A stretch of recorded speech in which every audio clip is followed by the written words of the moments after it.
మత్స్యకారుల అభివృద్ధి లక్ష్యంగా సర్కార్ పనిచేస్తుందన్నారు మంత్రి జూపల్లి కృష్ణారావు. 100% సబ్సిడీతో చేప పిల్లలు పంపిణీ చేపట్టామన్నారు. నాగర్ కర్నూలు జిల్లా సోమశిల శ్రీశైలం బ్యాక్ వాటర్ కృష్ణానదిలో 1,00,000 చేప పిల్లలు పంపిణీ చేశారు.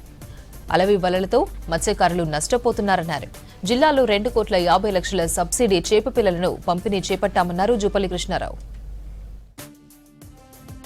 సుదూర ప్రాంతం నుంచి సీడ్ తీసుకురావడం, ఆ సీడ్ సైజు కరెక్ట్గా లేకపోవడం, ఆ వచ్చిన వాటిలో సగం చనిపోవడం, సో రకరకాల సమస్యలు ఉండేది. ఇప్పుడు ఇక్కడే నాగర్కర్నూలు దగ్గరనే సీడ్ ఉత్పత్తి కేంద్రం ప్రారంభం చేసింది కాబట్టి, దగ్గరలో ఉంది కాబట్టి సీడ్ అనేది మనకు అందుబాటులో ఉంది. అది కూడా కొంత క్వాలిటీ ఉంది సార్. సో దాన్ని చేసే కాలం చేస్తూ ఉంది. నా విజ్ఞప్తి, ఈ యొక్క వదిలిన చేప పిల్ల పెద్దగా కావాలి. పెద్దగా అయ్యేంత వరకు ఓపిక పట్టాలి. అది కిలోన 2 కిలోల 10 పిల్లలు అయితే కొందరు ఏం చేస్తూ ఉన్నారంటే దాన్ని ఏమంటారు మరి కక్కుడు తినాలి ఇంకోటనో అల్వి వలల్ని వేసి ఆ చిన్న పిల్లలు కూడా పట్టేస్తాము. అంటే బంగారు బాతుకుడు వ్యవహారం.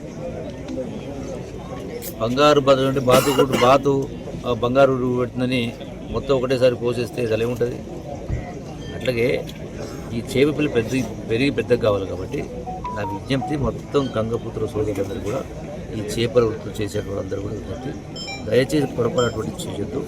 అట్లాగే గౌరవ సంబంధిత మంత్రి గారితో మాట్లాడి కర్నూలు జిల్లాకు సంబంధించినటువంటి కలెక్టర్స్ అట్లాగే ఎస్పీని పిలిచి, అట్లాగే ఇటు పాలమూరు జిల్లాకు సంబంధించిన కలెక్టర్ ఎస్పీని పిలిచి ఒక జాయింట్ మీటింగ్ పెట్టి ఈ యొక్క అల్వి వలలు వేసేదాన్ని బంద్ చేయించడానికి సీరియస్గా ఒక ప్రయత్నం చేసే కార్యక్రమం చేస్తాం.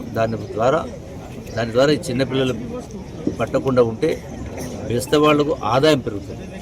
పెద్ద సైజు చేపలు దొరుకుతాయి, మా అంటే 4-5 మాసాలు. సో కాబట్టి దీనిపైన శ్రద్ధ తీసుకుంటారు.